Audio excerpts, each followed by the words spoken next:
Bonjour à toutes et à tous, on se retrouve pour un nouvel épisode, le premier épisode du mois d'octobre avec une équipe qui est au taquet.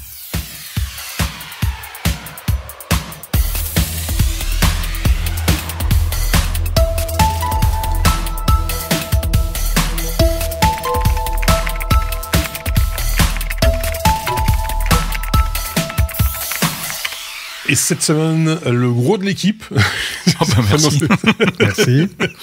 Je savais pas comment commencer, mais c'est le gros de l'équipe, ça veut dire la majorité des gens qui composent l'équipe.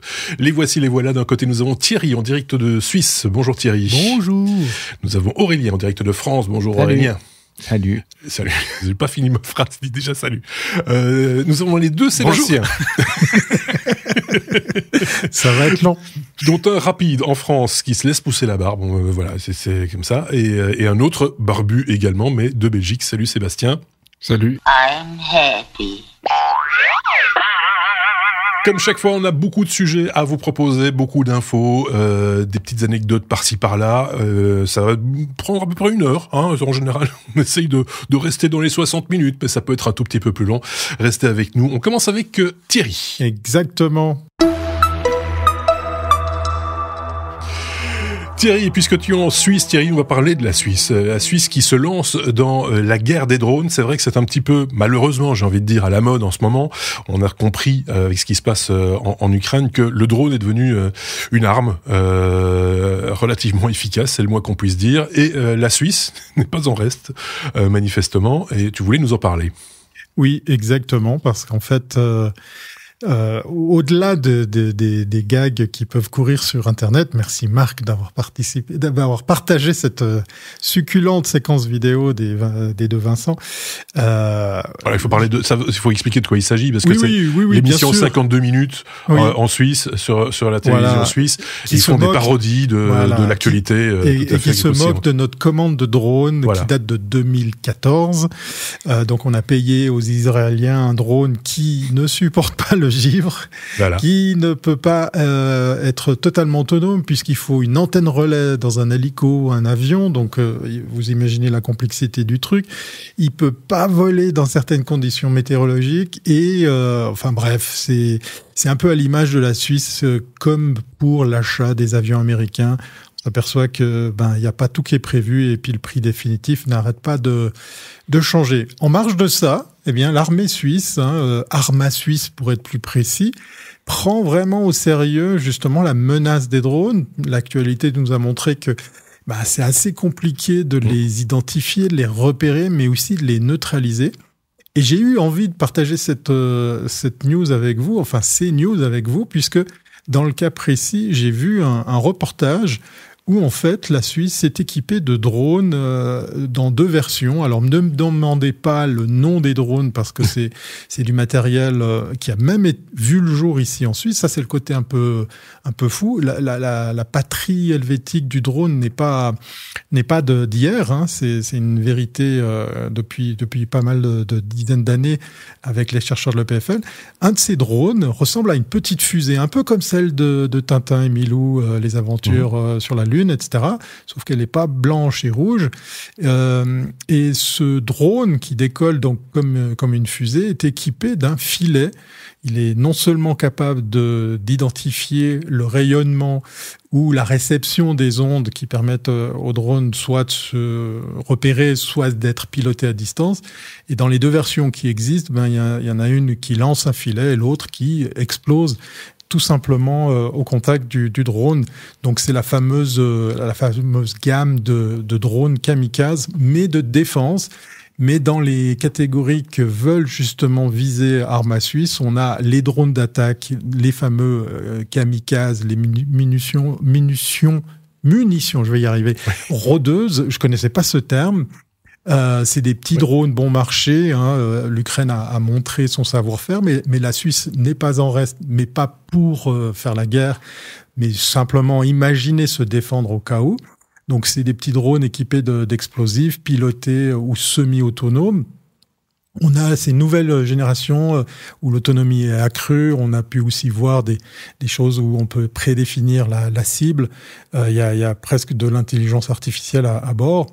Il y a l'autre menace, c'est les drones en essaim, les swarms, comme on appelle ça.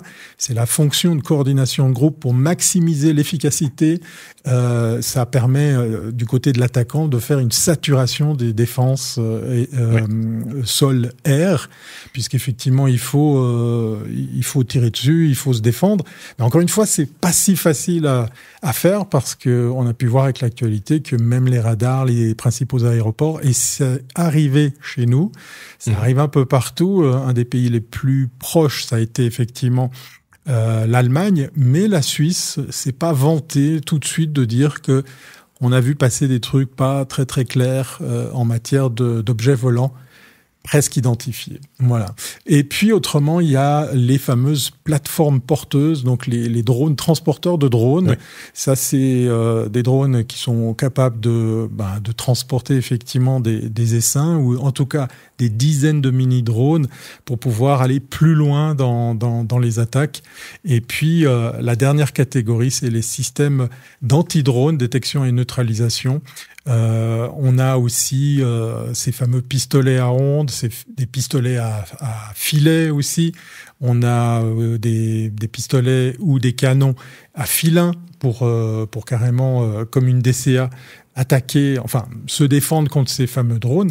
Puis, si je vous parle de ça, c'est que ça, c'était le côté un peu bluffant justement d'Arma Suisse, c'est parce qu'en fait, il y avait très longtemps, pour prendre un petit parallèle, il y avait très longtemps un reportage sur Antenne 2, sur France 2 à l'époque, qui faisait un reportage sur l'armée suisse et la marine suisse. Et c'était drôle parce que le commentateur disait: et il n'y a pas de quoi de rire, parce qu'en fait, les gars étaient super entraînés. Et là, côté drone, de défense, je dois reconnaître que c'était aussi sacrément bien balancé. Et je vous parlais justement de ce savoir-faire suisse. Eh bien, il est réel avec, par exemple, cette célèbre boîte qui a levé pas mal de millions. Vous avez sûrement vu ces images d'un drone complètement protégé d'une sphère ouverte, j'ai vu ça.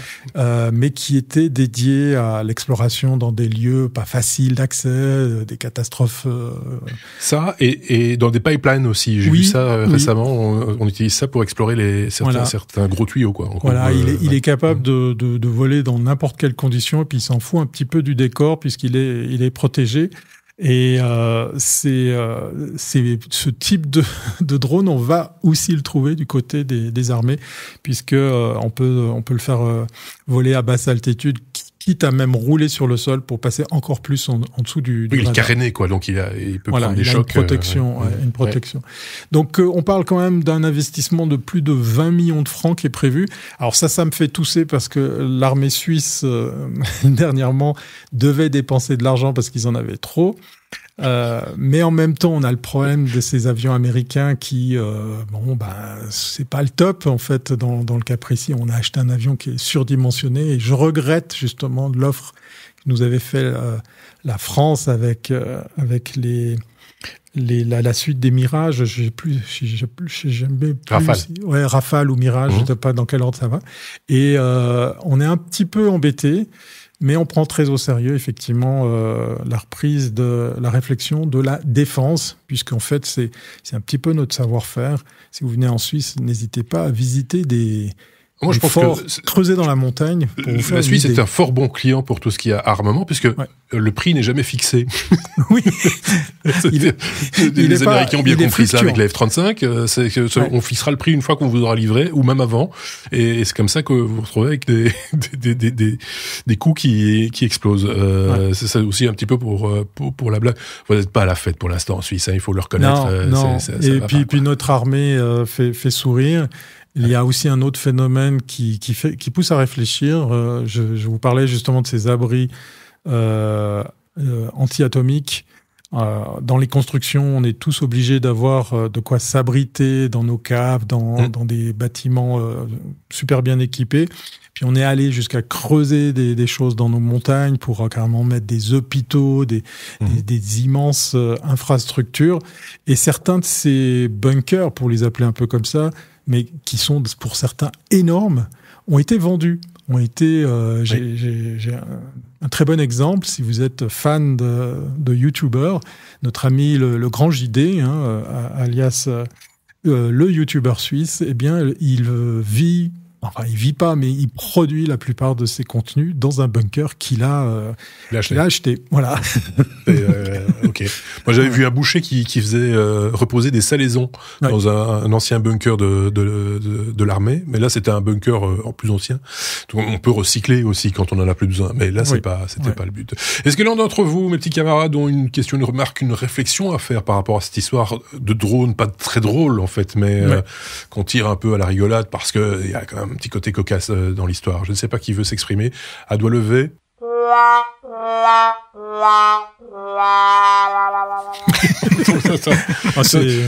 Ça vient du cœur. Merci. Oui, voilà. Merci. On va passer à la suite alors. Beaucoup plus sérieux, enfin quoique le sujet précédent était aussi sérieux, mais on l'a un peu traité, au départ à la rigolade. Aurélien, tu voulais juste rapidement nous parler d'un réseau social très particulier. Si un réseau social peut être utile, c'est peut-être justement dans ce genre de circonstances qu'il peut l'être. Mais tu vas nous expliquer ça. Oui. Alors, comme tu l'as dit, on est au mois d'octobre. En France, c'est une chose qui a très bien pris. C'est Octobre Rose, le mois et la couleur, parce que tout est rose, les bâtiments sont illuminés en rose, tout est rose en France en ce moment, pour le mois contre le cancer du sein. Et puis j'ai entendu aussi, en parlant cancer aussi, puisqu'il n'y a pas que le cancer du sein, il y a tout un tas de types de cancers, j'ai appris aussi que Charlie Dalin, le vainqueur du Vendée Globe, a révélé ces jours-ci qu'il a appris 1 an avant le début du Vendée Globe qu'il était atteint d'un cancer, et il a fait le Vendée Globe, il a pris ses médicaments et tout avec ce cancer, et il a gagné le Vendée Globe, et maintenant voilà, il met sa vie de navigateur entre parenthèses, mais voilà, il a été opéré, ça s'est pas super bien passé pour lui, et voilà, je voulais lui tirer mon chapeau parce que c'est quand même une très belle histoire. Et donc, je pense que cette news est un peu liée à Octobre Rose. Cancer Buddy, BU2DY, qui est un réseau social pour les malades, les proches et les survivants de cancer. Et comme tu le disais, je trouve que c'est une très très bonne initiative de mettre en relation qui est mieux placé pour parler d'un cancer que quelqu'un qui l'a vécu ou qui l'a vécu de près ou qui s'en est tiré, et de briser de la solitude et de pouvoir discuter avec des gens qui ont appris ou sont en chimio ou sont en train de faire du traitement. Et donc ce réseau social, si on peut appeler ça spécialisé, si on peut appeler ça comme ça, a déjà 6000 utilisateurs dans le monde, a été plébiscité déjà par plein de malades pour les sortir un petit peu de la tête de ça, et puis pour aussi on en parle aussi, c'est aussi un moyen d'améliorer la santé mentale de ces gens qui sont face à une grosse épreuve de leur vie et qui peuvent très bien s'en sortir, comme ça peut très mal tourner. Si je peux me permettre, c'est la version 2.0, même si le terme est un peu dépassé déjà aujourd'hui, mais la version 2.0 de l'association de patients, en fait, qu'on connaît pour différentes pathologies. Il y a toujours, pour certaines maladies en tout cas, des associations qui regroupent les patients, et des fois aussi des praticiens, médecins, infirmiers, etc., pour partager des connaissances, parce que chacun a sa manière de gérer peut-être la maladie, et que c'est des renseignements qui peuvent aider d'autres patients. Puis simplement déjà pour partager, pour échanger, ça fait déjà pas mal de bien aussi des fois de pouvoir échanger avec des gens qui comprennent ta pathologie, quoi. À la différence près que le numérique, je trouve, ramène une proximité que les associations de patients t'as pas. Enfin, si t'habites vraiment dans un. C'est pour ça que j'ai 2.0. Il y a un côté. Le numérique fait du bien dans ce domaine-là, oui. Ouais, c'est comme des groupes de parole, mais version 2.0, enfin version moderne. Oui, des groupes de parole, mais pas uniquement. Également des groupes de partage sur des nouveaux médicaments, sur des nouvelles choses comme ça, ou simplement échanger ou obtenir des agréments des fois pour obtenir des choses dans le cadre général. J'ai pas d'exemple qui me viennent en tête comme ça, mais déjà pour avoir un groupe de pression, pour obtenir certaines choses de la part des collectivités, par exemple, pour une sorte de lobbying. Oui, c'est ça, une sorte de lobbying dans le cadre d'un handicap, par exemple, pour pouvoir faire un peu pression pour augmenter ses chances de mieux vivre sa maladie, quoi. Ouais, je serais curieux de connaître l'efficacité de cette initiative, de ce réseau, parce que pour avoir collaboré avec une des ligues contre le cancer ici en Suisse, puisqu'on a ces organisations par canton sous l'égide de la Ligue suisse contre le cancer, certaines d'entre elles ont monté des réseaux un peu similaires à la Facebook, et je dois dire que c'est pas si évident. Alors c'est peut-être propre à la Suisse, cette espèce d'humilité ou de timidité, d'oser échanger, parler. Puis on s'est retrouvés à collaborer ensemble, à faire du contenu pour ouvrir encore plus la parole. Est-ce qu'il y a une différence entre la Suisse et la France ? Ça serait intéressant à faire le parallèle. C'est pas uniquement français ce réseau social. Non, c'est vraiment ouvert à la francophonie de manière générale, ou toutes les langues aussi. Enfin, c'est mondial ou. Alors, je vous avoue que j'ai pas été créer un compte, mais je crois que c'est international. Mais de toute façon, c'est un peu comme toutes ces maladies. Là, on parle de santé mentale et autres. Il y a un gros tabou qui est en train de se lever, je crois, et maintenant. Les gens, je vais pas dire parlent de plus en plus de leur cancer, mais en tous les cas, c'est un sujet qui est de moins en moins tabou. Voilà, c'est ça. C'est plutôt pas mal aussi. C'est mieux ça que de rester chacun dans son coin. Ça n'aide pas évidemment, donc tant mieux.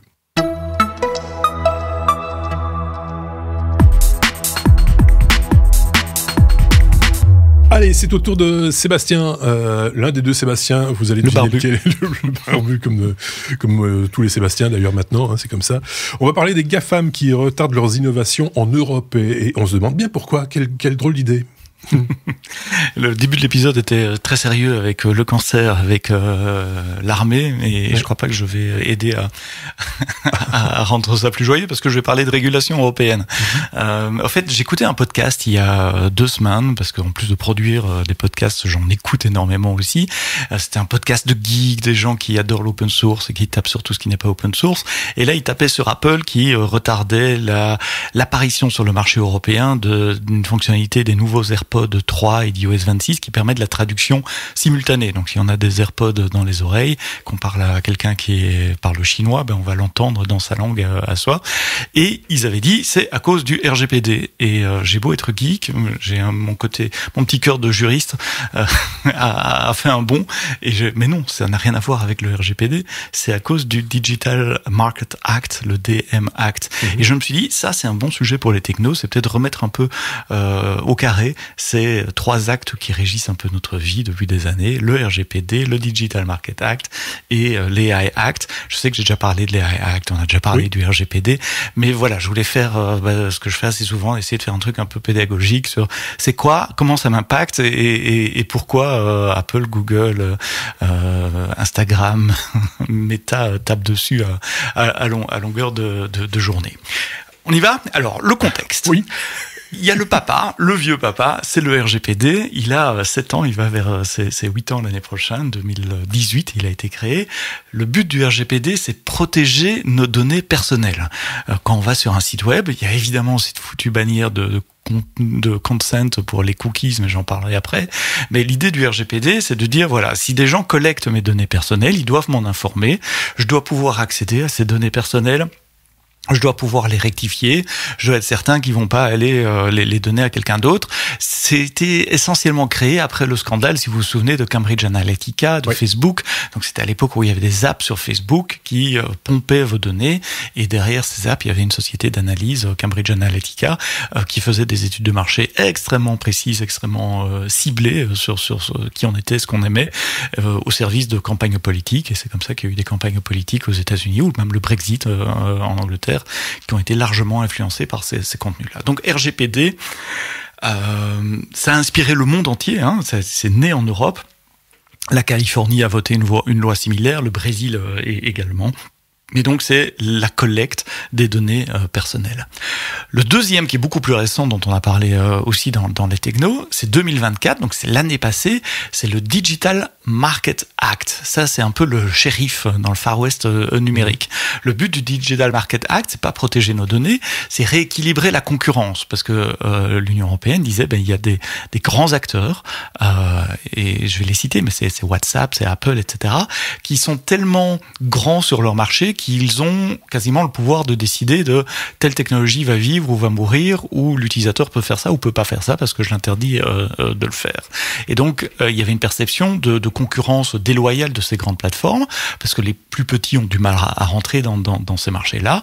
Et donc, l'idée, c'était de faire des règles pour que les petits aient une chance aussi, pour favoriser la concurrence et l'interopérabilité de ces services. Et de nouveau, je vais encore donner des exemples juste après.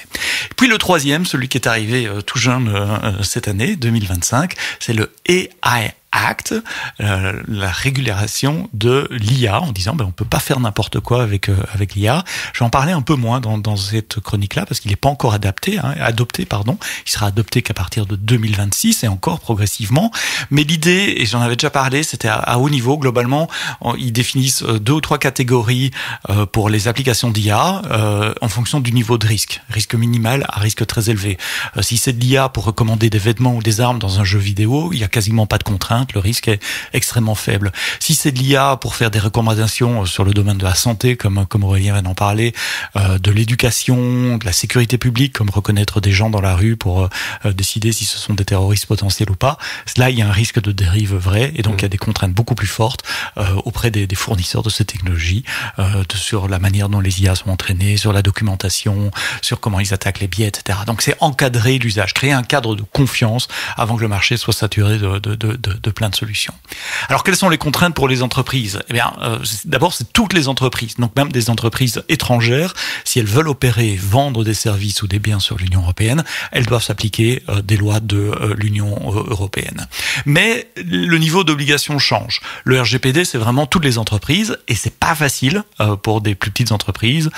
Seb peut en témoigner, Xavier est entrepreneur aussi, d'être conforme. C'est des process en plus, c'est ouvrir des portes pour que les clients puissent réclamer leurs données, pour qu'ils puissent dire je veux que vous effaciez les données qui me concernent, etc. C'est une obligation légale.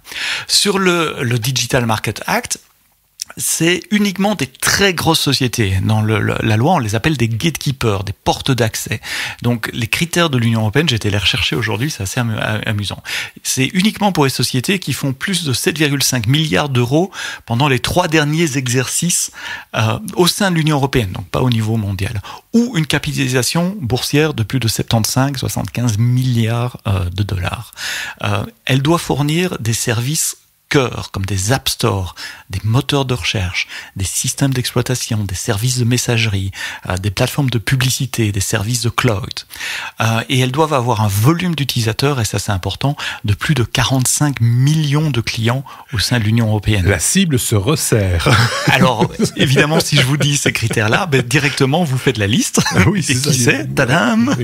Et vous allez me dire, c'est Alphabet, donc la maison mère de Google, Amazon, pas tellement pour la vente en ligne, mais pour la vente de pub, Apple, avec certains de ses produits, ByteDance, TikTok, Meta, évidemment, Facebook, WhatsApp, Instagram, Microsoft, et l'Union européenne se réserve le droit de revisiter cette liste. Et d'ailleurs, ça c'est la liste que je vous ai donnée de 2023. En 2024, il y a un petit nouveau, je l'attendais pas celui-là, c'est Booking.com qui fait partie de ces critères-là aussi. Ça veut dire qu'ils ont plus de 45 millions d'utilisateurs et ils sont vus comme un gatekeeper sur le marché des réservations de chambres d'hôtel. Et alors, ils sont limités uniquement pour un ou une série de produits, les fameux CPS, j'ai pas dit l'acronyme, les Core Platform Services, c'est-à-dire qu'Apple peut faire partie du DM Act pour certains de ses produits et pas d'autres. Imaginons, je connais aucun chiffre et je sais pas si c'est la vérité ou pas, mais que le service Apple Music Streaming, concurrent de Spotify, n'ait que 5 ou 6 millions d'utilisateurs, il n'est pas sujet au DM Act. En revanche, iOS, ils ont plus de 45 millions d'utilisateurs, les iPhones, et donc l'iPhone, l'activité iPhone et tout ce qui est les entours, et dont l'App Store notamment tombe sur le coup du Digital Market Act. Et cette liste aussi peut être révisitée également, c'est-à-dire qu'un service qui n'était pas en 2024 couvert peut le devenir. C'est le cas de l'iPad. Apparemment, iPadOS a passé 45 millions d'utilisateurs aussi et tombe maintenant sur le coup du Digital Market Act.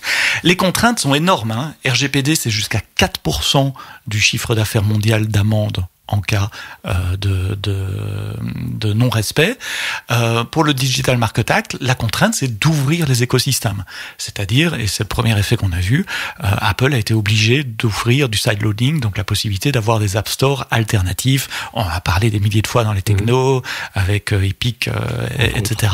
Mais c'est aussi l'interopérabilité des systèmes, l'interopérabilité des messageries, WhatsApp et e-message, qui se sont tout d'un coup mis d'accord sur le RCS que Google poussait depuis très longtemps, qui maintenant est possible dans iMessage. C'est pas un hasard, même si ces nouveautés sont mondiales, les vendeurs sont un peu poussés par l'Union européenne.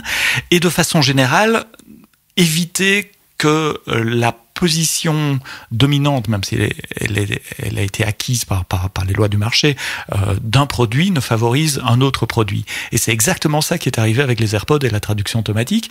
Si on respecte le DM Act à la lettre, Apple ne peut pas fournir un système qui fonctionne que entre son iPhone et ses AirPods.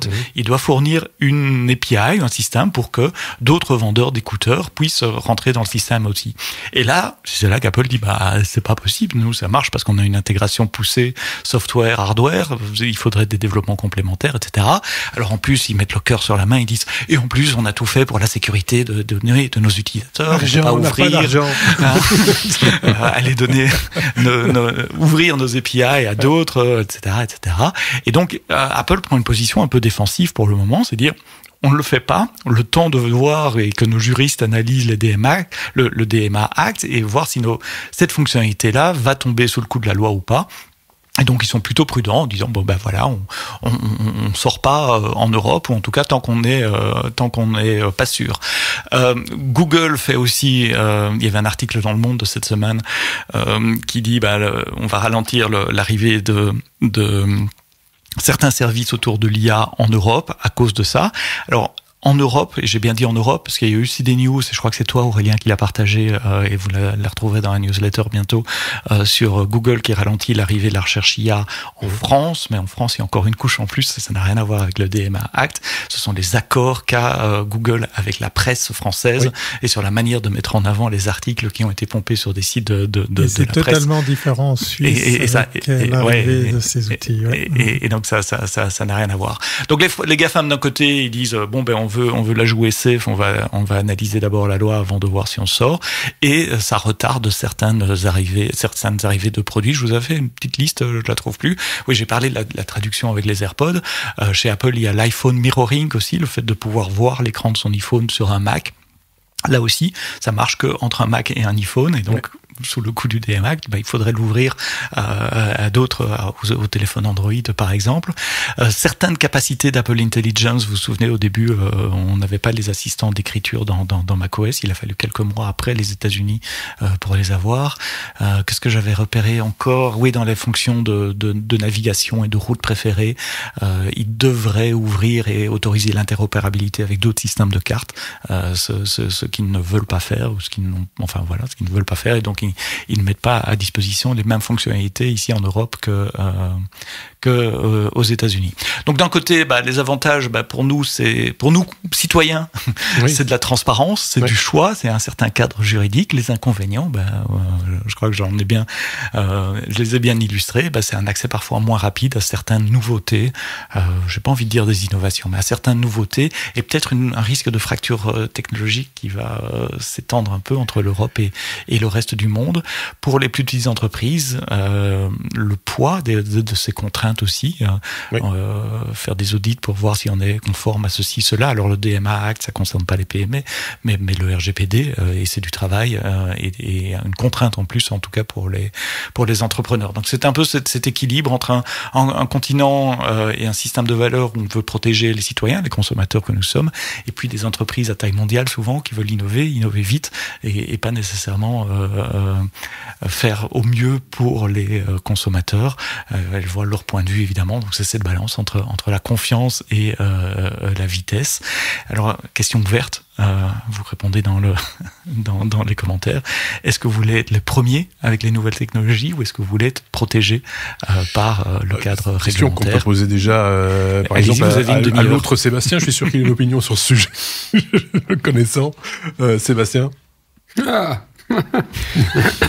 Bon, on va faire un long épisode. Non. C'est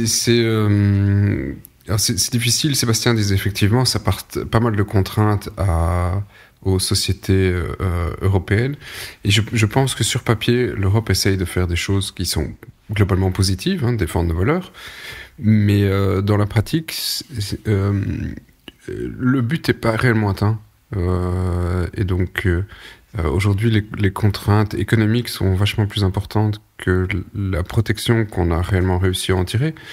C'est très bien qu'on se souvienne de Cambridge Analytica, mais la plupart des scandales auxquels on voulait se protéger ne sont pas impossibles aujourd'hui. Je veux dire, c'est pas comme si ces sociétés allaient se déclarer s'ils avaient envie de faire quoi que ce soit.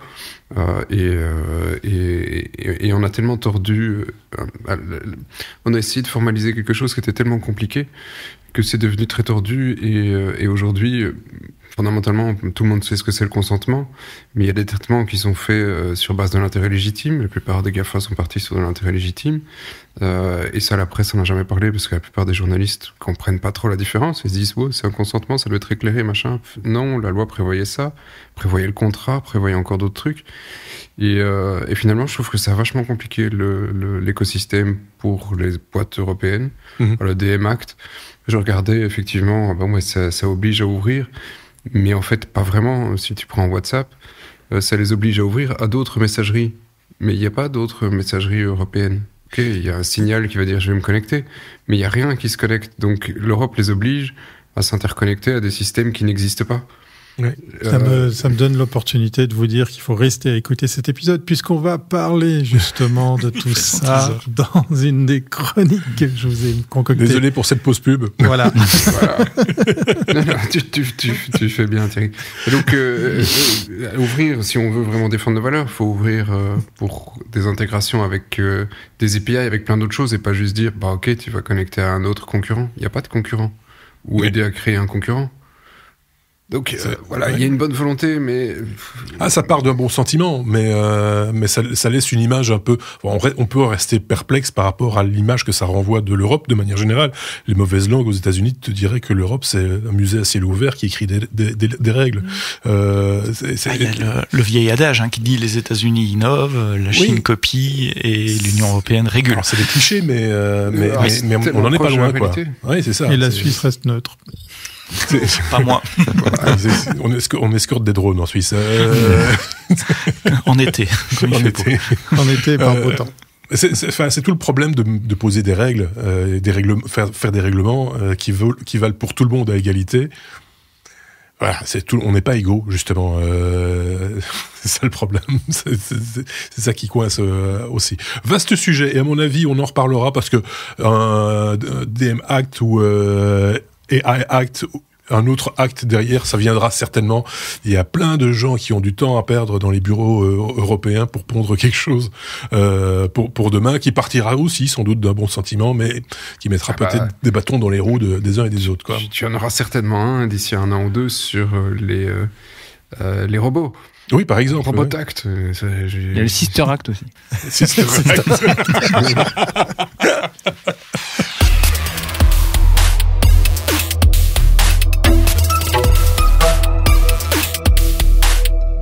Tiens, Sébastien, tu vas garder la parole quelques instants pour parler de ces pauvres bots, ces pauvres robots conversationnels qui se sentent un peu seuls.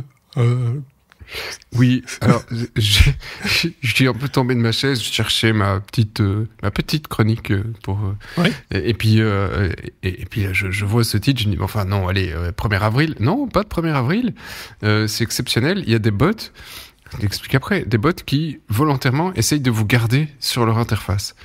Alors comment ça se passe? Alors vous n'allez pas avoir ça, et encore quoique je trouve que ChatGPT a un petit peu cette forme aussi. Il le fait beaucoup, ouais. Oui, cette manière de répondre maintenant aussi. Ouais. Mais voilà, ici c'était une étude sur Character AI, Replica, et donc des trucs voilà, pas des bots que nous on utilise peut-être tous les jours, mais en fait ils se retrouvent au moment où le consommateur, enfin l'utilisateur dit merci, parce qu'apparemment on dit merci ou au revoir. Il y a quand même 43% des gens qui disent au revoir au bot avant de fermer le truc, en se disant on ne sait jamais que demain, tu vois, ils deviennent méchants. Oui. Au moins il se souviendra qu'on est resté poli. Eh bien apparemment quand tu lui dis au revoir, une série de ces bots vont commencer à dire mais tu pars déjà? Mais t'as plus rien à dire? Et donc, il commence à rajouter une petite question en disant, ah merde, il voulait pas que je m'en aille. Alors qu'il y a une pression sociale, comme s'il y avait quelqu'un de l'autre côté, alors que ce n'est qu'un bot. Et donc, alors, c'est effectivement, ChatGPT devient un petit peu plus comme ça sur leur dernière version. En général, tu poses une question, il te donne une demi-réponse et il dit, tu voudrais pas que je fasse ça? Si, mais c'est ce que je t'avais demandé. Oui, c'est ça. Donc, va au bout de ton idée. Crash ta Valda. Allez, c'est bon. Et donc, ils essayent de te garder sur cette interface. Alors, c'est pas comment dire, c'est pas un comportement voulu de ces bots. Parce que fondamentalement, de la part des développeurs, le bot il a donné sa réponse et après c'est mieux que tu t'en ailles. Il y a quand même cette volonté de faire en sorte de plaire, enfin de remplir une fonction par rapport à son interlocuteur qui va à l'extrême des fois. C'est ça. Oui, on est d'accord. Et du coup, en plaisant à l'extrême, on crée cette conversation. Et donc là, il y a un mixte entre, on essaye d'avoir une conversation très gentille, très chatoyante et tout ce que tu veux, mais du coup, on va parler des heures et rien dire. Ça va? Oui. Et toi? Oh, t'en vas pas, s'il te plaît, reviens. Et en même temps, ça utilise des ressources qui sont non nécessaires. Il faudrait faire un bot désagréable qui donne sa réponse. Il dit bon, maintenant tu me fous la paix. Ça s'appelle Grok, non? Oui, c'est ça. Voilà, donc l'idéal, si vous voulez, ne dites pas au revoir au bot ou ne dites pas merci. Quand vous avez fini de poser votre question, vous fermez la fenêtre et puis c'est fini. Ce ne sont pas des humains, il n'y a pas besoin de leur dire merci. Et puis ça coûte cher. Oui, ça coûte de l'énergie. C'est la version numérique du allez, raccroche. Non, toi d'abord. C'est tellement ça. 2.0, tu dis. Oui, voilà, 2.0. Je remets au goût du jour le 2.0. Mais ça fait quelques semaines que ChatGPT est devenu comme ça aussi. Et si vous voulez, je peux aussi vous ajouter ça. Est-ce que vous aimeriez ça? Mais des fois, des conneries. Du genre, tu poses une question avec une liste et puis il te dit est-ce que vous voulez que je vous fasse un tableau avec cette liste? Il y a ce côté initiative qui est assez fou. J'ai assisté à une conférence avec des avocats en Suisse, et ils ont fait une expérience assez marrante. D'un côté, les deux avaient leur propre compte ChatGPT sur OpenAI, pour pas les citer. Le premier, il a posé des questions sur qu'est-ce qu'il pense de telle personne. Qu'est-ce que tu penses de Thierry Weber? En fait, en l'occurrence, il faisait la question pour lui-même. Et le chat est parti chercher des infos à gauche, à droite, etc. Et puis il lui a sorti son CV façon LinkedIn, toute son expérience, etc. Et il lui a posé après une autre question qui était « Oui, mais est-ce que ce type est sympa ?» Sans dire que c'était lui-même. Hein. Et il repart faire ses recherches, il trouve des trucs sur Reddit, etc. Et pour finir, il dit il semblerait que cet avocat, il a l'air sympa parce que il est recommandé à gauche, à droite. Et puis voilà, on parle en bien de lui. Et son collègue fait l'exercice identique. Il demande un avis sur la même personne, donc son collègue. Il lui sort à peu près la même chose, le CV LinkedIn, machin, etc. Et avant même qu'il fasse quoi que ce soit, ChatGPT prend l'initiative de dire « Et il semblerait qu'il soit sympa, parce que tatati tatata ». Donc, dans 2 sessions totalement séparées, peut-être en version pro, peut-être avec la petite case cochée « Je veux pas partager mes infos, etc. ». La boîte noire, elle a fait le job derrière et elle a mis en relation ces 2 trucs. Voilà. Ah là là là là. Ça fait réfléchir. On n'a pas fini de rigoler, c'est moi qui voulais. Oui, ça fait réfléchir. Alors, mais juste pour conclure sur ce point, les chercheurs estiment, ça sera difficile à prouver, qu'il y a une forme d'utilisation de dark pattern derrière pour forcer l'engagement sur le truc. Maintenant, il faudra réussir à déterminer si oui, il y a réellement une volonté de ces sociétés avec une forme de dark pattern de forcer les gens à rester et à consommer, Ou est-ce que c'est, comme Sébastien le disait, une forme de contrepartie, on essaye de les rendre très gentils, très serviables, et que du coup, très gentils, très serviables, ils restent là à tendre la patte pour que tu continues à poser tes questions, quoi. Ouais, parce que pour ChatGPT, je comprends pas pourquoi ils font ça. Ils te gardent sur la plateforme. Je comprends l'intérêt pour Facebook ou pour WhatsApp ou Instagram de te garder parce qu'il y a de la pub. Pour ChatGPT, il n'y a pas encore de pub, donc et ça leur coûte. Chaque interaction, c'est des inférences, c'est des tokens. Ça se paye cher. C'est vrai que c'est contre-productif du point de vue finance et écologique aussi. Mais ça, je pense que ça fait un moment qu'Altman s'en fout. Voilà. C'est toujours le même vieil adage qui dit qu'effectivement, si c'est gratuit, c'est toi le produit. Si vous prenez ChatGPT, même en version gratos, comme je disais, on peut activer ou pas cette fonction, tu gardes rien, etc. Et là, l'avocat de dire, oui, la question que vous posez et la réponse que vous recevez vous appartiennent si vous avez l'abonnement pro, mais la black box, le truc qui marche derrière, non, ça reste propriété de OpenAI. Et c'est peut-être là l'explication à pourquoi on garde l'utilisateur plus longtemps derrière le truc, c'est qu'on récolte de la data et puis on en fait quelque chose. Peut-être. À voir. Affaire à suivre, comme on dit. Oui. Allez, c'est au tour d'Aurélien. On va parler d'un truc qui, moi, me semblait être une bonne idée à la base. C'est l'agrivoltaïsme. Et pourtant, c'est un sujet. Quand même, il y a des études, et tu voulais nous en parler aussi de ça. C'est pas si évident comme chose. Il faut rappeler ce que c'est l'agrivoltaïsme, évidemment. Oui. Alors, vous savez qu'il y a des objectifs, hein, on régule, on l'a dit, alors des objectifs qui est de mettre 100 gigawatts de photovoltaïque installés en 2030. Alors, on m'avait vu partout, au-dessus des parkings, au-dessus des décharges. J'ai entendu parler qu'on mettait des panneaux voltaïques maintenant au-dessus des décharges. On fait des ombrières dans tous les sens. Ouais. Et on fait des panneaux photovoltaïques flottants au-dessus des barrages. Et il y a aussi une grosse tendance qui est l'agrivoltaïsme, donc se servir des surfaces agricoles pour produire de l'énergie, mais on ne veut pas perdre non plus les mètres carrés de terre qu'il y a en dessous et sur les côtés aussi. Hein. Oui, on couvre pas, évidemment, on couvre pas à 100% le champ avec des panneaux.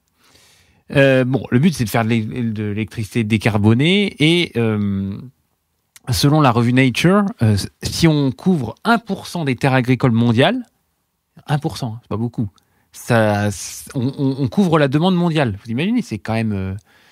c'est un sujet qui vaut le coup d'être... Oui, si tu couvres 1% de la surface, il te faut produire des panneaux solaires à hauteur forcément, et là ton empreinte carbone va exploser, et donc on sera tous carbonisés avant la fin de la construction de tes panneaux solaires, si je puis me permettre. Alors, c'est une vue de l'esprit, tu me diras, 1% de la planète. Oui, alors, je suis assez d'accord avec toi. Cependant, aujourd'hui, alors je ne veux pas refaire le mix complet, le mix énergétique de la France, mais c'est peut-être la moins mauvaise des solutions comparée à aux éoliennes, où on a du vent pas tout le temps et tout. Donc voilà. En tous les cas, il y a, et justement, je voulais mettre l'article que je vous ai épinglé, parle des travaux d'un doctorant qui s'appelle Joseph Vernier. Alors, il se présente comme physicien avec un nom comme ça, je me dis, c'est peut-être pas mal. Et donc, il travaille à la R&D d'EDF.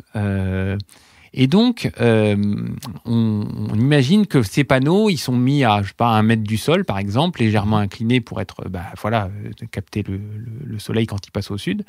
Et puis, il a utilisé déjà des briques de calcul. Donc, on va parler de simulation, de simulation 3D, de simulation d'écoulement de fluide, l'air étant un fluide, autour de ces panneaux. Et donc lui, il va chercher à comprendre quel est l'impact de la présence de ces panneaux sur le champ, la température de la terre, sur l'écoulement du vent à la surface du champ, le rayonnement infrarouge lié au soleil, le rayonnement UV des panneaux. Enfin, il y a plein de choses tout ce que le panneau va modifier par rapport lié à sa présence. Et donc, voilà, il a mis au point ce code de calcul pour essayer de comprendre les effets de la présence de ces panneaux. Alors déjà, tout n'est pas publié, mais en tous les cas, on parle bien du fait que ça évite certaines gelées au niveau des cultures, donc ça linéarise et ça moyenne la température de la Terre entre le panneau et la Terre. Le pic de température de la journée puis la nuit. Ça évite que les cultures soient balayées par le vent toute la journée, puisque ça modifie. Voilà. Ça a aussi un impact sur la croissance des plantes, puisqu'on modifie leur ensoleillement et on modifie les UV. Donc voilà, ça a plein d'impacts qui font que pour moi, ça vaut le coup de se pencher sur la question et de savoir quelle culture ou quels animaux ou quoi mettre sous ces panneaux ou aux alentours de ces panneaux, et comment cultiver aussi les champs, parce que forcément on passe pas avec les tracteurs sous les panneaux, donc comment on fait pour cultiver tout ça, et quel est le meilleur l'optimum pour avoir un bon rendement d'un point de vue agriculture, et puis d'avoir quand même une surface de panneaux qui génère beaucoup d'électricité. Ça, je vous ai parlé en agrivoltaïsme, mais aussi il fait des recherches sur tout ce qui est retenue d'eau, barrage, où on va chercher, on a des mètres carrés de barrages, et on va chercher à couvrir ces barrages de panneaux. Et l'impact, c'est qu'on va aussi, de manière assez importante, limiter l'évaporation. Et l'évaporation, c'est de la perte dans ces barrages et dans ces retenues. Donc voilà. Il est en début de thèse. Je voulais faire un petit focus sur je vous ai mis l'article en lien, un petit focus sur son travail. Il est en train de modéliser également dans le même environnement de simulation les plantes, comme un être vivant sous le panneau, pour essayer d'anticiper, de calculer et de voir comment la plante va croître. Avec telle et telle condition d'ensoleillement, et je trouve ça super intéressant. Comme tu dis, il y a le bilan carbone des panneaux, ça je suis complètement d'accord, mais de toute façon il faut passer par là, je suppose. Il faut avancer sur ces sujets d'énergie renouvelable. Donc bien sûr. J'avais vu des solutions où les panneaux étaient pas amovibles mais orientables, et qui permettaient quand même d'avoir de l'ensoleillement pour par exemple une pâture, des pâturages où ils avaient quand même besoin d'un minimum d'ensoleillement pour que l'herbe pousse, mais en même temps les moutons étaient assez contents d'avoir de l'ombre pour aller paître tranquillement, et donc ces panneaux étaient orientables, et ils se servaient de l'orientation des panneaux pour gérer en gros la durée d'ensoleillement de ces terres. Donc voilà, il y a des solutions. Je pense qu'il y a quand même une taille critique. Enfin, si on avait un panneau énorme et on a une grande zone d'ombre, là, il n'y a rien qui poussera. Voilà. Et par contre, il doit y avoir une taille de panneau pour lequel la surface d'ombre est suffisamment faible pour... Par contre, des panneaux flottants, comme on peut en voir sur certains lacs artificiels, par exemple, je sais pas si on en a en France, mais je sais que il y a des exemples comme ça en Chine, entre autres. On en a en Suisse sur les barrages de montagne. Et où on voit que la faune marine, enfin sous-marine, ou en tout cas subaquatique, en pâtit parce qu'ils ne reçoivent plus les rayons nécessaires. Donc, on peut pas faire n'importe quoi non plus au nom de la production d'énergie électrique. Je sais pas si quelqu'un d'autre voulait rajouter une petite clochette sur cette histoire d'agrivoltaïsme. Oui, c'est à pousser plus loin, parce que il n'y a pas que dans l'agriculture, c'est aussi utilisé dans des zones hyperarides qui permettent du coup d'amener de l'ombre et de pouvoir recréer de la culture, là où aujourd'hui la terre est complètement stérile. Donc ça c'est aussi pas mal utilisé. Gérer l'ensoleillement par ce biais-là et faire un coup double en quelque sorte. Réduire l'ensoleillement et donc effectivement permettre de récupérer de la végétation dans des endroits où aujourd'hui tout est brûlé par le soleil. Et ça avait l'air de donner d'excellents résultats. Donc effectivement là c'est à réfléchir. Oui. Et je me posais la question de l'impact sur l'aspect nourriture de la planète aussi. On a, je sais plus, 7-8 milliards d'êtres humains. Si on prend 1% des terres cultivables pour produire de l'énergie, c'est bien, mais on va remplacer par quoi? A priori, on y produit toujours quelque chose. Hein. C'est juste la manière de produire qui diffère.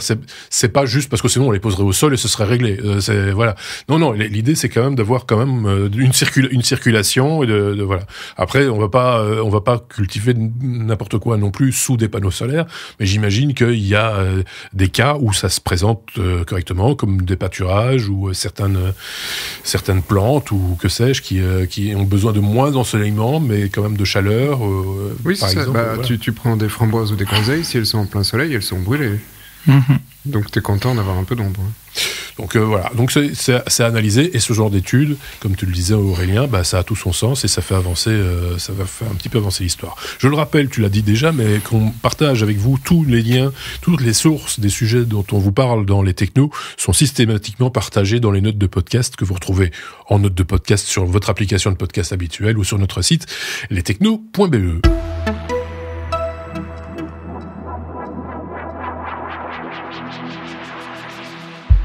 On retourne chez Sébastien, le barbu, on va le dire ça comme ça, qui porte des lunettes. Comme vous n'avez pas l'image, ça règle le problème. Ça sert à rien.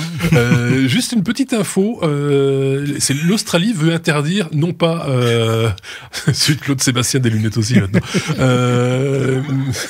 On vous mettra la photo aussi. Si ça vaut le détour. C'est ça, voilà. Les Australiens, on dirait qu'ils veulent interdire un jeu vidéo ou un réseau social ou TikTok ou un réseau de sites pornographiques. Non, ils veulent interdire GitHub aux mineurs. C'est ça, au moins 18 ans, parce que vous savez, c'est un repère de dangereux pédocriminels, GitHub, et puis on partage du code et tout. Ouais. Donc, GitHub, si vous connaissez pas, c'est pas un réseau social, non. C'est un site web, un service de repository de code, de répertoire de code, où plein de projets open source, soit des petits projets personnels, soit des projets de grandes sociétés, sont disponibles. Et je suis dans ma période de régulation, excusez-moi, c'est mon aspect monomaniaque de cet épisode.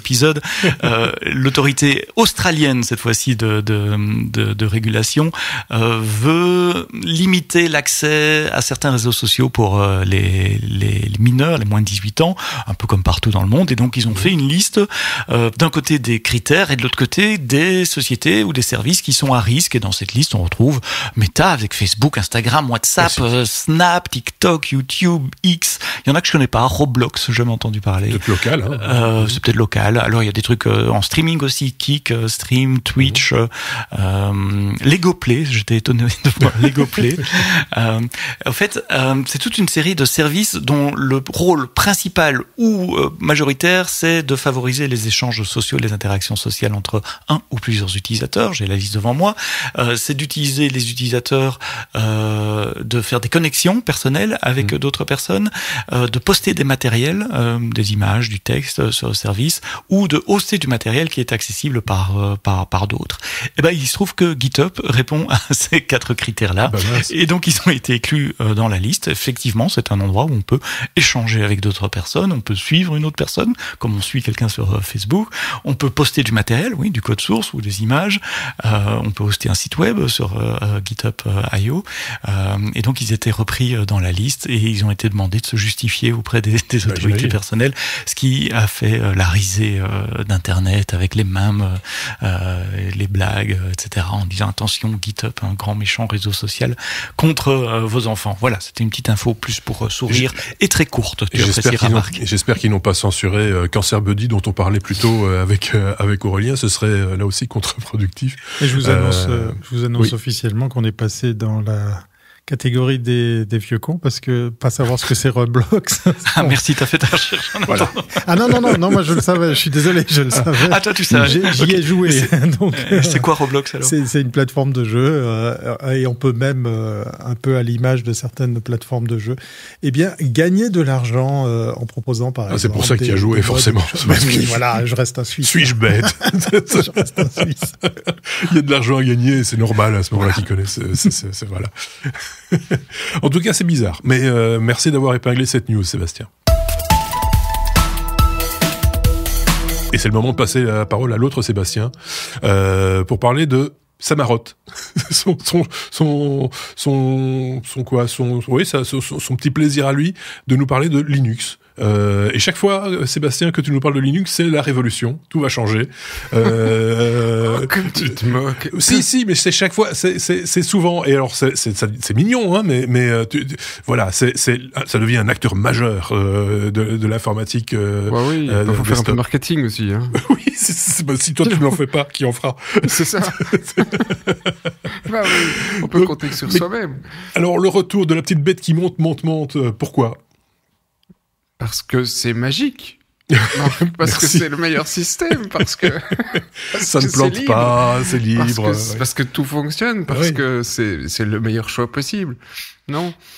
Et donc, alors un petit peu de prosélytisme. Mais c'est la démarche qui coince toujours, malheureusement. Bon, on en reverra sur la démarche après. Alors c'est vrai que Linux a une mauvaise histoire, enfin parfois une mauvaise réputation chez une bonne partie du public, parce que on considère ça comme trop compliqué, ou j'aurais pas mon driver, ou j'aurais pas, etc.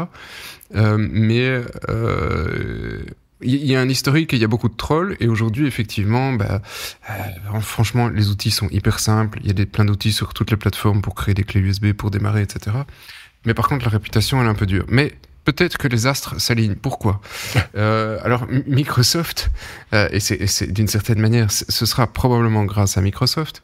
Voilà, Microsoft qui a quand même encore une large part des ordinateurs sous Windows 10 et 11, et ils nous a annoncé il y a quelques jours la fin de la mise à jour de Windows 10. C'est pour mi-octobre, 14 octobre de mémoire, le jour de la grève nationale belge. Voilà, comme ça. Et je vous rien à voir. Rien à voir. De toute façon, un jour sur deux, c'est la grève nationale. C'est la grève chez nous. C'est parce que nous, on a un gouvernement, donc il faut faire grève. Et donc, Microsoft a décidé que des millions d'ordinateurs allaient être bons pour la casse, parce qu'il y aura plus de mise à jour, sauf si vous allez créer un compte chez Microsoft, et alors gracieusement ils vont vous donner 1 an de plus de mise à jour, mais grosso modo dans 1 an vous l'avez dans l'os. Alors remplacer sa machine, ça a été un peu le principe et la marotte de Microsoft pendant des années, parce que chaque fois qu'il y avait un nouveau Windows ou une nouvelle version, ça dopait souvent généralement les ventes de PC. Oui. Mais c'est plus ça. Aujourd'hui, le marché a changé. Le principe n'a pas encore réellement été intégré chez Microsoft de ce côté-là. Et les initiatives se multiplient. Alors d'abord, il y a April, l'association pour la promotion et la défense des logiciels libres en France, qui lance une opération. Alors c'est clair, c'est net. Adieu Windows, bonjour le libre. Et donc alors ils sont pas tout seuls en France. Il y a une autre association, HOP, HOP, à l'obsolescence programmée, qui eux, ils râlent sur l'obsolescence évidemment programmée, ça c'est partie du titre, mais aussi qu'ils craignent une collecte massive de données de Microsoft, qui force cette collecte de données en échange d'une gracieuse année en plus de mise à jour. Oui, il y a des chances. Alors au niveau de l'April, l'April a mis sur son site. Alors ils ont pas juste créé Adieu Windows, on va le brûler, mais ils essayent vraiment de faire une forme d'éducation et d'aide, parce qu'effectivement il y a quand même des gens qui ont toujours peur de passer à Linux, alors que fondamentalement c'est pas plus compliqué, voire même plus simple que certains OS, certaines installations d'OS. Pour l'utilisation qu'ils en ont, c'est-à-dire aller sur internet et écrire un document ou imprimer un PDF qu'ils ont reçu par mail, voilà, pas de différence. Généralement il y a rien besoin d'installer même sur un Linux. Et donc April a mis sur son site, donc april.org, c'est facile. On leur mettra aussi tous les événements en France qui sont en train de s'organiser avec des bénévoles pour aider les gens qui auraient peur à installer Linux, parce que voilà, ça c'est un peu le truc. Et April, c'est pas le seul. Il y a aussi le projet NIRD. Alors NIRD, N-I-R-D. C'est la joie des acronymes en France. Et dans le libre. Et dans le libre. Oui, mais en général, le libre, on fait des acronymes récursifs. Ici non. Ils ont pas trouvé. Ils n'ont pas au bout de l'idée. NIRD, c'est numérique, inclusif, responsable et durable. Voilà, ça c'est vite dit. Alors c'est un truc qui est sous le domaine d'enseignement.fr, mais qui est pas encore officiel. Leur but, c'est équiper les écoles, les enfants, les familles et les alentours des écoles avec non seulement du libre, Linux, mais un projet de société. Alors, j'ai expliqué un peu le projet de société. C'est la volonté d'inclure les étudiants dans un mouvement de reconditionnement. Donc, on va pas effectivement juste acheter un nouveau PC, on va taper Linux dessus, on va s'amuser. Non, on essaie de les mettre dans une démarche responsable, utiliser un vieux PC, le reconditionner, un qui peut-être tourner en Windows 95 et on sait plus rien faire. Bon, Windows 95, ça devient chaud à faire tourner Linux dessus. Si c'était des processeurs 32 bits, à un moment, il y a des limites, quoi. Il y a moyen, mais ça commence à devenir chaud. Sur un i5, d'il y a une dizaine d'années, ça tourne, c'est vrai. Oui, des machines, même d'il y a 15-20 ans, vont fonctionner, mais si tu prends un vieux Pentium ou un 486, bon, bah, soyons honnêtes, Linux, là, ça commence à devenir ça va être dur, quoi. Ouais.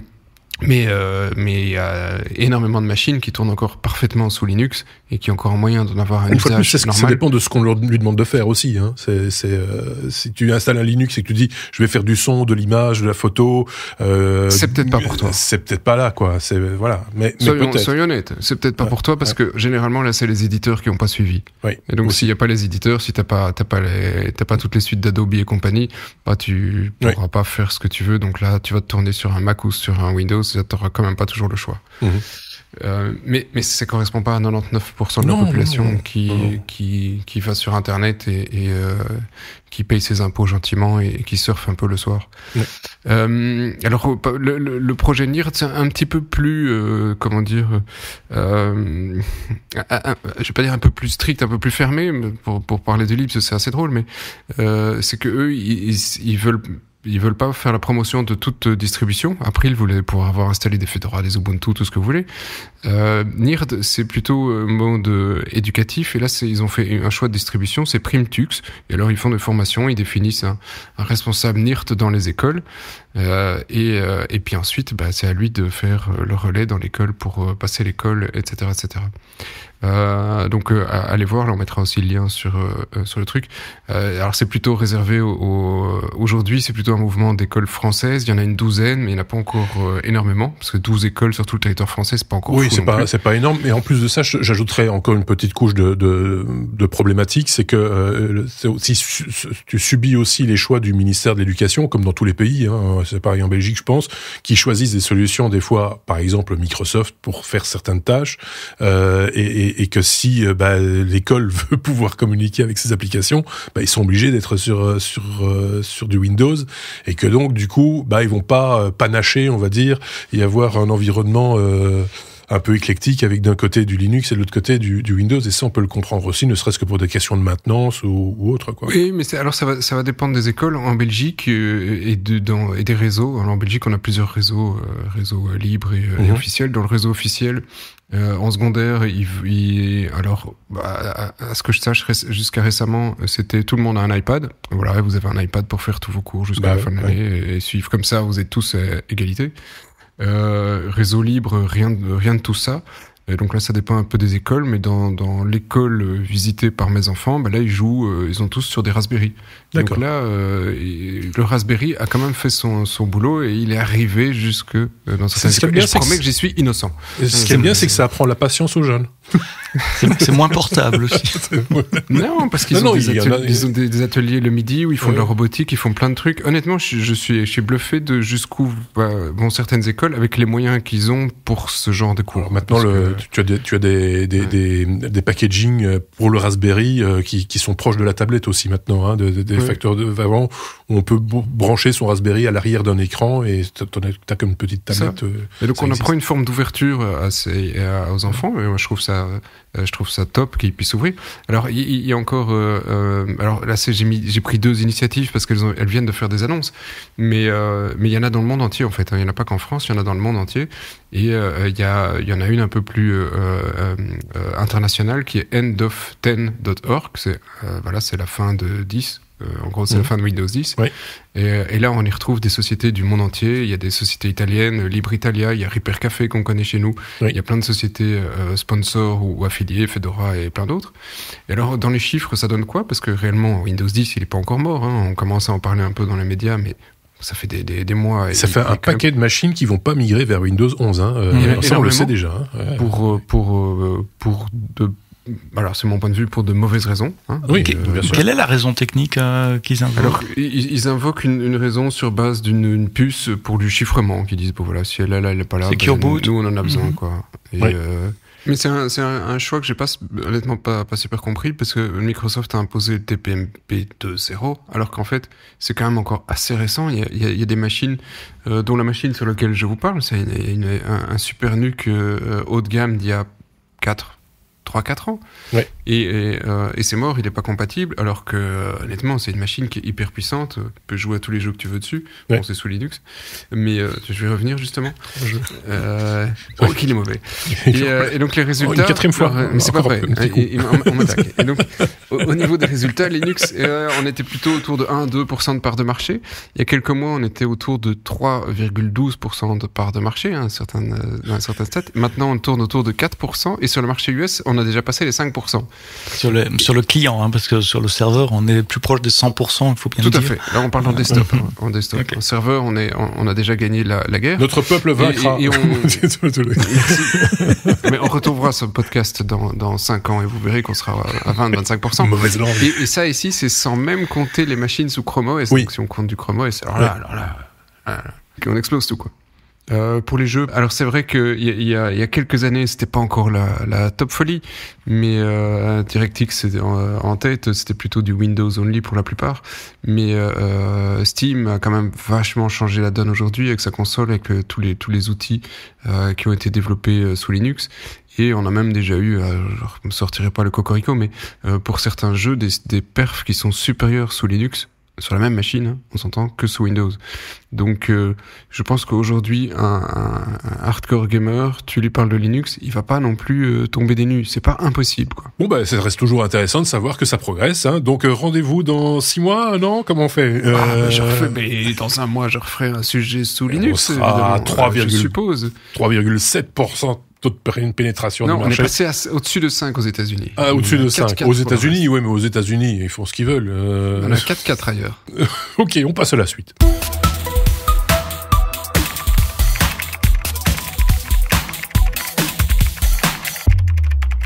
On va terminer cet épisode comme on l'a commencé, non pas avec des drones, mais avec un Suisse, Thierry. La Suisse explique le principe du chat control. Ouais. On parle de nouveau de régulation. Mais oui. Voilà, c'est ça. Ouais. Non, c'était pour faire mon intéressant, une petite news comme ça, sympathique. Au revoir, à la semaine prochaine. Non, c'est dans ces moments-là que je suis très content de vivre dans un pays qui est pile poil au centre de l'Europe, mais qui en fait pas partie. Vous le savez, l'UE, l'Union européenne, eh bien, elle entoure notre beau territoire, mais voilà, on n'en fait toujours pas partie. Heureusement ou pas heureusement, c'est selon. Chat Control, c'est le petit nom de cette loi qui va être votée à l'heure où on enregistre dans 6 jours, le 14 octobre. L'Union européenne doit se prononcer sur l'avènement d'un système qui est pas très sympa. Et j'ai trouvé ce petit lien sympathique de la RTS qui explique un peu chat control pour les nuls, explique le principe. En fait, c'était très intéressant de tomber là-dessus puisque c'est ni plus ni moins que venir contrôler tout ce qui est échangé. Alors attention, ça concerne les images, ça concerne les vidéos, mais ça ne concerne pas l'écrit, voire pas le son. Mais ça concerne la plupart des messageries. Donc ça peut être WhatsApp, ça peut être Messenger, ça peut être toutes les messageries qui vous viennent en tête. Pourquoi ? Pour combattre la pédocriminalité. Mais là, ça part d'un bon sentiment, certes. Mais on s'y attaque franchement avec les pieds. Parce que en gros, c'est très simple. tous ces opérateurs, tous ces fournisseurs de solutions de messagerie devront installer un système qui, avant le cryptage de votre message, c'est-à-dire sur votre téléphone, vous acceptez ou pas de faire que tout ce que vous écrivez et vous échangez sera analysé avant d'être crypté. Donc c'est un comble. Et ceci pour, par exemple, analyser une image pour éviter que, elle pose problème parce qu'elle sera échangée sur des endroits où il faut pas, mais surtout parce qu'il faut pas faire ce genre d'image. Alors ça tousse ici en Suisse parce que il y a Proton, vous connaissez probablement, avec Proton Mail qui dit non mais alors si c'est comme ça, nous on va quitter le marché européen. Il y a aussi nos amis de Trema qui est en fait une messagerie cryptée suisse, qui est une des rares solutions payantes pour pouvoir par exemple converser de façon totalement anonyme, sécurisée. C'est une des rares applications auxquelles moi j'ai totale confiance, non pas parce qu'elle est payante, non pas parce qu'elle est suisse, mais qui garantit un peu le savoir-faire comme Proton le fait. Et puis là, en fait, il y a plus de 700 professionnels, ingénieurs, des grands noms de la tech qui ont signé une lettre clairement contre cette loi qui est mal fagotée, puisqu'en fait, si on accepte d'installer ce contrôle, nos messages vont être analysés avant même qu'ils soient cryptés. Mais si on l'accepte pas, on pourra continuer à utiliser WhatsApp, par exemple, pour envoyer du texte ou de l'audio, mais plus d'images. Voilà. En gros, vous pouvez plus partager de vidéos, vous pouvez plus partager de photos parce que on va pas les contrôler. Mais le pire dans tout ça, c'est que quand on tombe sur quelque chose qui est sujet à discussion, ça va aller d'abord dans un organe qui sera créé par l'Union européenne. Donc je me dis, ça va coûter de l'argent, c'est un peu compliqué, ça va être traité par des humains. Et après seulement, c'est les autorités compétentes judiciaires qui vont pouvoir dire, tiens, voilà, il y a un tel qui a échangé tel type d'image douteuse, il va falloir lancer une action juridique contre lui. Alors, moi, je partageais cette news pour dire que c'est franchement décevant de voir que nos politiques, là, je parle des politiques européennes, s'y prennent si mal. Ça part d'un bon sentiment pour ce qui est de combattre un crime qui est toujours très très présent et qui est franchement déplorable, mais de là à avoir effectivement ces mises en place d'outils comme ceci, c'est franchement pas très très adroit. À l'heure où on se parle, c'est aujourd'hui même, ce matin, vers avant midi, la news est tombée. Il y a l'Allemagne qui a dit non, et c'est un gros acteur là-dedans. J'ai partagé avec vous la carte. Il y a quand même la France, l'Espagne, le Portugal, la Bulgarie, la Hongrie, la Lituanie, la Suède et le Danemark qui étaient en faveur de cette loi. On a quand même dans les opposants, l'Allemagne qui a dit clairement non, la Hollande, le Luxembourg, la Pologne. On a pas mal de pays même comme la Finlande tout au nord qui ont dit franchement non. Puis on a des indécis avec les Roumains, la Grèce, l'Italie. Donc en gros, on nous raconte que probablement dans 6 jours cette loi va pas passer. Mais qu'est-ce qu'on va nous proposer comme alternative? Ça aide pas ce qui se passe ici en Suisse, puisque dans le cas précis, je vous en ai déjà un petit peu parlé avec Proton qui tire un petit peu la gueule par rapport à ce qui se passe justement avec ces régulations.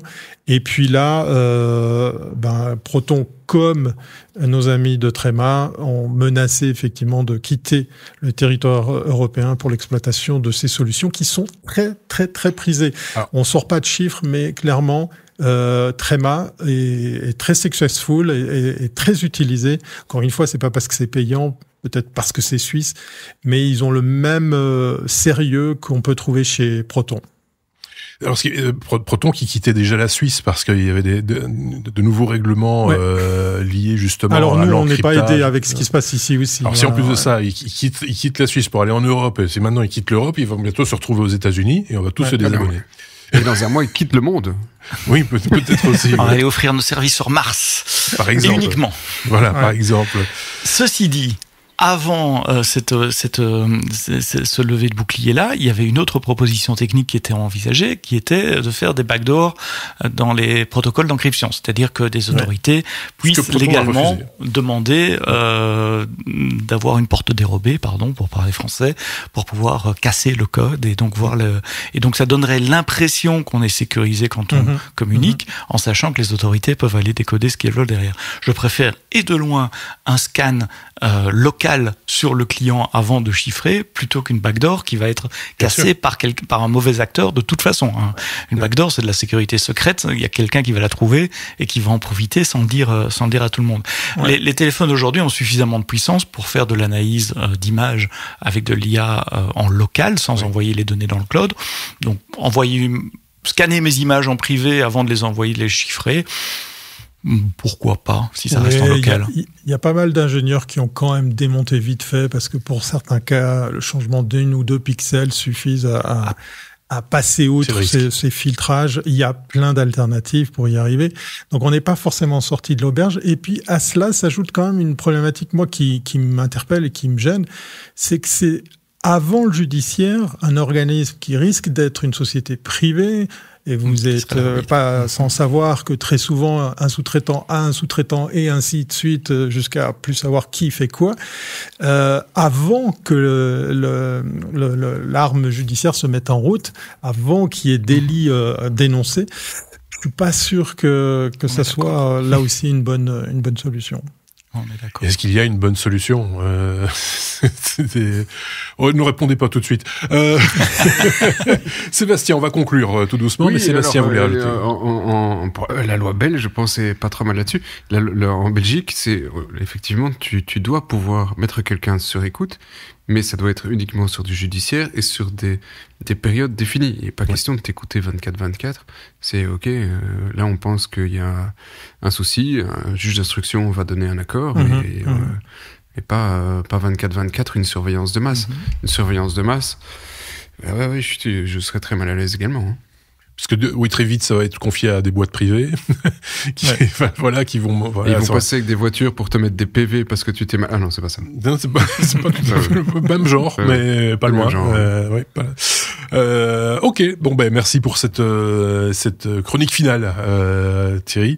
Merci à tous les quatre par ailleurs pour cet épisode, ce 3e épisode de la saison, puisque vous savez qu'on est passé en régime restreint, on peut dire ça comme ça, mais on essaye de vous donner un maximum d'informations chaque fois qu'on apparaît. Et tous les 2e mardis du mois, c'est avec le gros de l'équipe, comme j'ai l'habitude de dire maintenant, parce que ils sont 5 dans l'équipe, il y en a toujours 4. Il y en a toujours 4 sur les 5 qui sont présents pour chacune de ces éditions. Et bien entendu, on se retrouve également le 4e mardi du mois pour un épisode plus court, certes, et avec un seul sujet, un peu plus étoffé. D'ailleurs, ce mois-ci, au mois d'octobre, ça passera une fois de plus avec Aurélien. Et je donne un indice, parce que j'en ai déjà donné dans notre infolettre à laquelle je vous invite à vous abonner, parce que je donne plein de petits indices. Je plante des petits cailloux pour essayer de vous faire deviner de quoi il s'agira. J'ai envie de dire que d'eau. Voilà, c'est mon 2e ou mon 3e indice par rapport au sujet qui sera développé par Aurélien. Donc, ce sera l'épisode 4. Donc, en cette fin de mois, au mieux de mois d'octobre, voilà qui est dit. Si vous avez des questions, des commentaires à faire, n'hésitez pas à le faire. C'est pas les moyens qui manquent, vous le savez. Nous avons un site internet, lestechno.be, qui vous renvoie un peu partout, là où vous pouvez nous retrouver et passer vos commentaires. Merci à tous les 4, Sébastien, Aurélien, Thierry. Passez un bon mois, j'ai presque envie de vous dire, puisqu'on se retrouvera forcément le 2e mardi du mois prochain, du mois de novembre. À vous aussi, passez de bons moments. N'oubliez pas d'écouter des podcasts et de mettre des pouces et des étoiles sur les podcasts que vous appréciez, pas uniquement le nôtre, et comme ça, on peut partager aussi les informations avec les uns et les autres, ce que nous faisons d'ailleurs chaque semaine. Ça, on continue à le faire de manière hebdomadaire avec notre infolettre. Vous le savez sans doute, mais si vous ne le savez pas, allez vous abonner, et là, on gardera également le contact. À très bientôt. Au revoir.